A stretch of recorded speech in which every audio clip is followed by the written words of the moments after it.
योगी आदित्यनाथ जी की सरकार में शमशान से लेकर मंदिर तक उत्तर प्रदेश का आदमी कहीं भी सुरक्षित नहीं है। मुरादनगर की घटना जिसमें 25 बेकसूर लोगों की सरकारी तंत्र में भ्रष्टाचार की वजह से उनकी हत्या हुई, वहीं दूसरी तरफ बदायूं के अंदर एक मंदिर परिसर में 50 साल की महिला के साथ गैंगरेप की घटना और फिर उसके बाद निर्मम हत्या। योगी राज में जंगल राज कायम होने का एक उदाहरण है। इस घटना ने, बदायूं की घटना ने जहां एक तरफ पूरे देश को शर्मसार किया, दूसरी तरफ प्रदेश की कानून व्यवस्था को नंगा करने का काम किया। तो आम आदमी पार्टी उत्तर प्रदेश की इकाई इस सरकार से मांग करती है कि इस पूरे मामले की निष्पक्ष जांच होनी चाहिए और 2 दिन तक पुलिस ने जिस तरीके से घटना को छुपाने का प्रयास किया,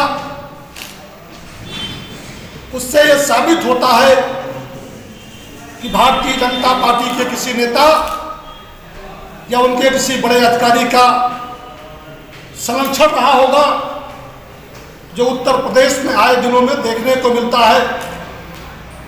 तो इसकी पूरी जांच होनी चाहिए निष्पक्ष तौर पर, और जो भी लोग नेता या अफसर इसमें दोषी हैं उनके खिलाफ कठोरतम कार्रवाई होनी चाहिए।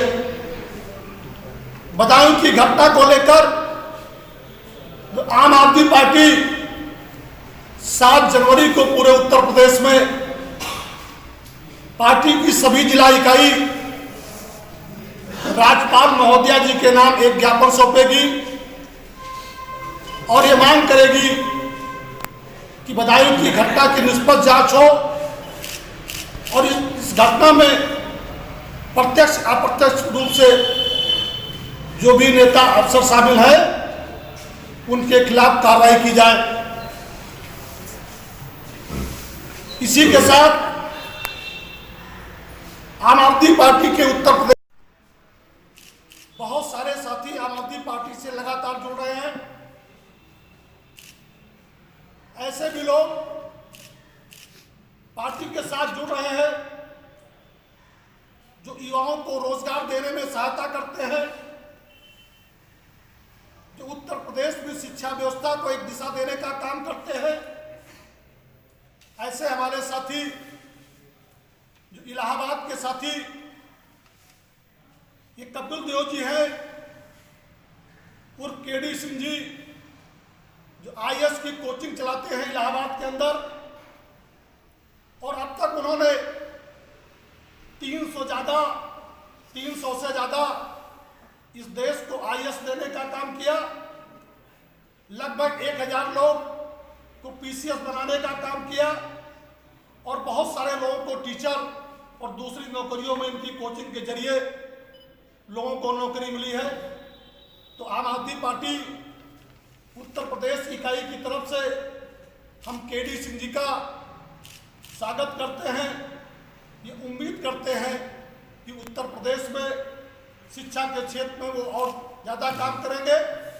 बहुत सारी किताबें उन्होंने लिखी है जो आज उत्तर प्रदेश के युवाओं के लिए जो प्रेरणा स्रोत है। इसके साथ साथ जो समाजवादी पार्टी कल्याणपुर विधानसभा जो कानपुर में लगती है, उसके जो विधानसभा के सचिव भाई विजय कुमार जी, योग टीचर सुधीर पाल जी, रजनीश पांडे जी जो एडवोकेट हैं, धर्मेंद्र कश्यप जी जो एडवोकेट हैं, ये सारे साथी आज जो आम आदमी पार्टी परिवार का हिस्सा बन रहे हैं, पार्टी में शामिल हो रहे हैं।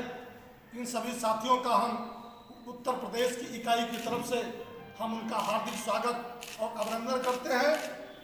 इसके साथ साथ जो हमारे साथ आदरणीय दिलीप पांडे जी, जो पार्टी के सम्मानित विधायक और उत्तर प्रदेश पे लंबे टाइम से पार्टी संगठन को देख रहे हैं, वैभव महसूरी जी हैं, जो मुरादनगर की घटना को लेकर जो अपनी बात रखेंगे।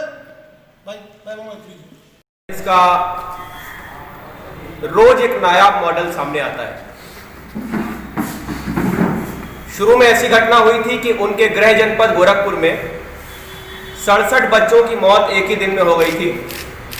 कारण पता चला कि ऑक्सीजन की सप्लाई रुक गई थी, और ऑक्सीजन की सप्लाई इसलिए रुक गई थी कि ऑक्सीजन सप्लायर का भुगतान नहीं हो पाया था, कमीशन तय न हो पाने के कारण। यानी बच्चा पैदा हुआ और उसको जो जीवनदायी ऑक्सीजन की जरूरत थी वो नहीं मिल पाई, क्योंकि कमीशन सेट नहीं हो पाया योगी बाबा की सरकार में। दूसरा उदाहरण, जब पूरे विश्व पर आपदा आई कोरोना, तब 300 और 400 रुपए का ऑक्सीमीटर यहां पर 4000 और 5000 रुपए में खरीदकर सरकार ने अपने कौशल का प्रदर्शन किया। उन्होंने ये बताया कि निराशा इस सरकार का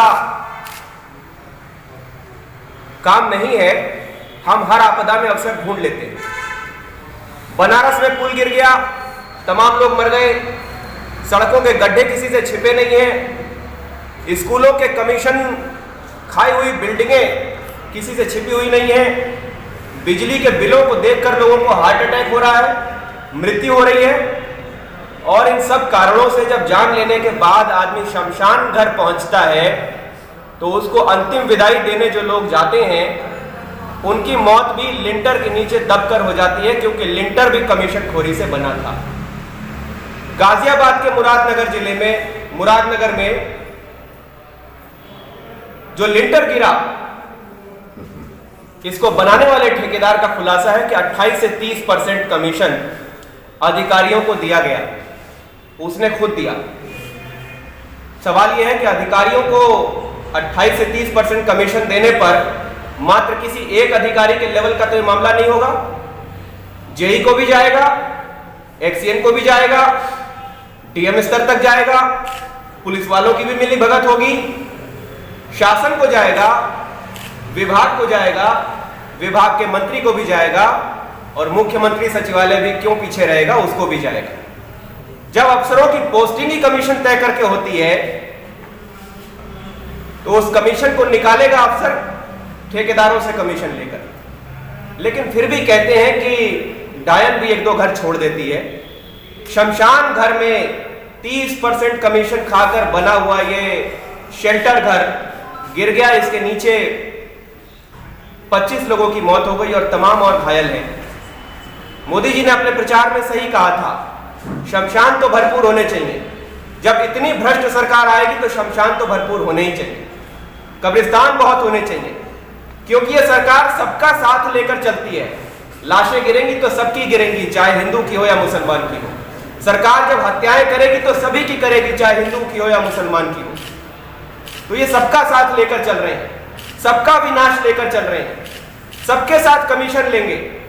हर हिंदू के घर में स्मार्ट मीटर लगेगा, हर मुसलमान के घर में स्मार्ट मीटर लगेगा, सबसे बराबर लूट की जाएगी, हर बेटी का बलात्कार होगा, चाहे वो किसी जाति की हो।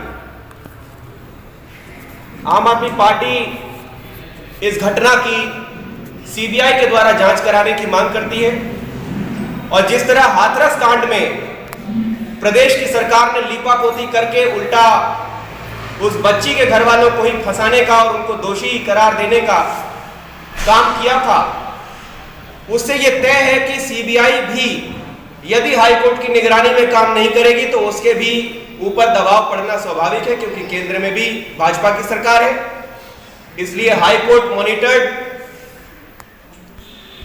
सीबीआई की जांच की जाए और ऐसी आपराधिक घटना में लिप्त जितने भी लोग सामने आते हैं इनके ऊपर हत्या का मुकदमा कायम किया जाए।